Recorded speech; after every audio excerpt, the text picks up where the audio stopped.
y'all, it's Elisa and I am the Scrappy Wife behind scrappywife.com, and today I have a faith journaling process video for you.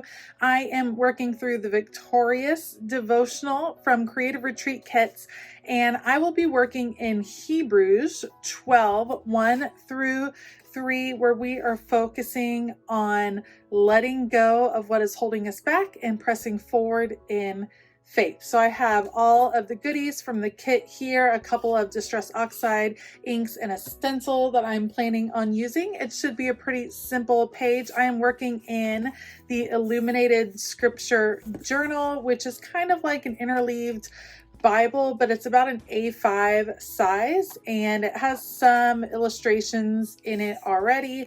But you do get these blank pages, and I've really been enjoying working in this particular one. So I will put you all on fast forward. Just like always, I will link everything down below. Otherwise, let's go.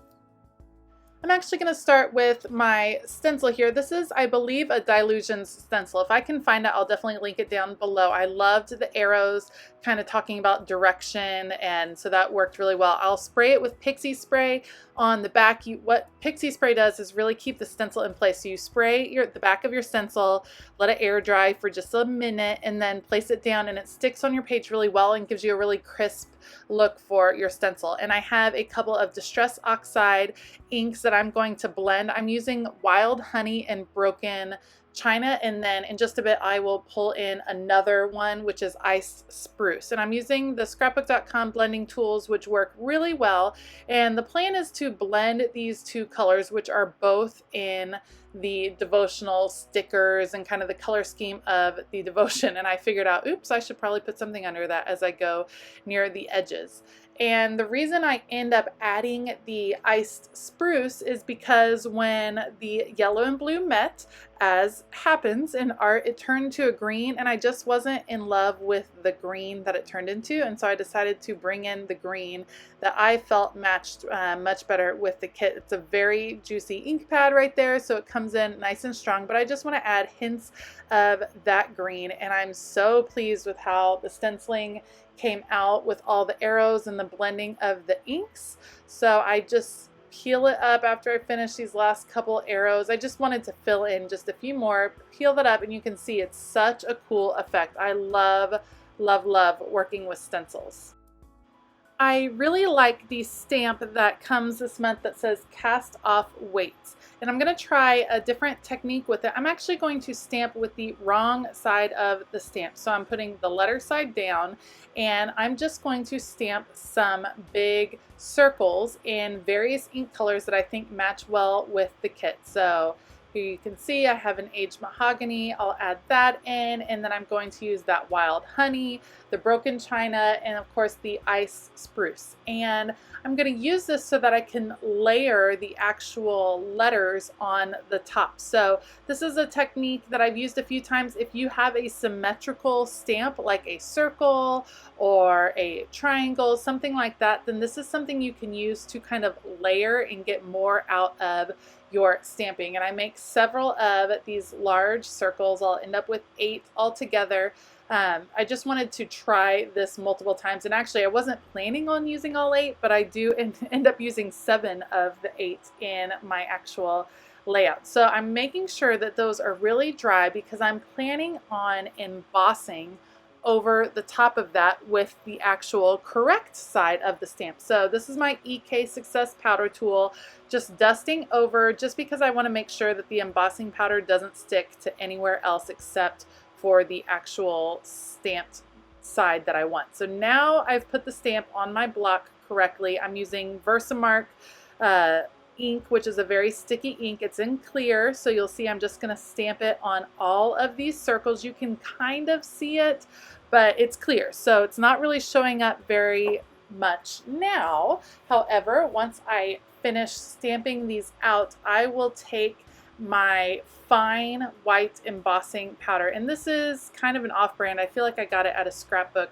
expo, but it works really well for detailing. And I'm getting all the embossing powder off of it, and then I will heat those with my heat gun, and I will have these gorgeous paper ephemera pieces, these die cuts that I've made myself with that wonderful stamp on it. While I'm cutting those out, let me read to you the passage that I'm focusing on. It's in Hebrews 12. Therefore, since we are surrounded by so great a cloud of witnesses, let us also lay aside every weight and sin which clings so closely, and let us run with endurance the race that is set before us, looking to Jesus, the founder and perfecter of our faith, who for the joy that was set before him endured the cross, despising the shame, and is seated at the right hand of the throne of God. A few things just hit me in that passage, and one was the instruction to lay aside every weight and sin that was clinging to us. And I just think of the sins in this world and the weight of the world, which really I feel in my heart really heavy recently. And we are just urged to cast those off, to lay them down, and instead look to Jesus. Lift our eyes, look up. Don't be distracted by the things of this world that are pulling us down, and they will continue to try to pull us down. There's not a time where you will be free of those until you are with Jesus in heaven. And so I really wanted to focus on that. It hit me. It's one of those times that the devotional really lines up with other things that have been happening in your life, and I really wanted to focus on casting off those things of this world that were trying to pull me down, and to really focus on casting my eyes on Jesus instead.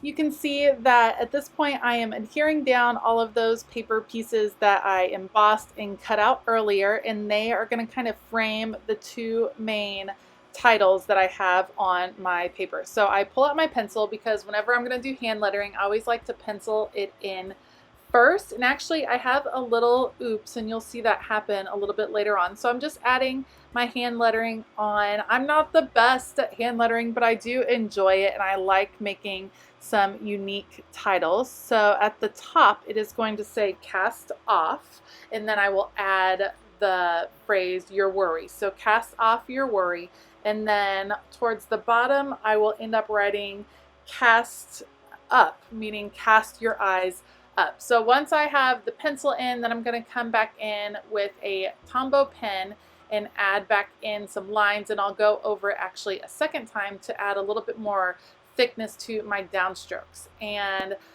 what happened was I got a little excited, and after I added the thicker part to the downstroke, I started erasing before I really let it set. Now this is a permanent pen. It's not a big deal. If I had just waited, like 30 seconds, then it would have been fine, but apparently I was being super impatient. So after I fill this in, then I come back to erase some of the pencil lines that you can still see, and I should have waited because it immediately kind of smeared some of the lettering, and I really didn't like it.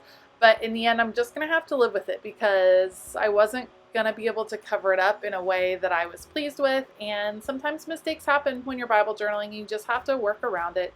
And that's okay with me because really it's about the process and not always the ending product, although I end up really, really liking this page. So same thing here at the bottom, going to mark it out with pencil first, knowing that I'm going to add some of the alpha stickers in here, so I just wanted to make sure I would have enough room, and then I trace over it.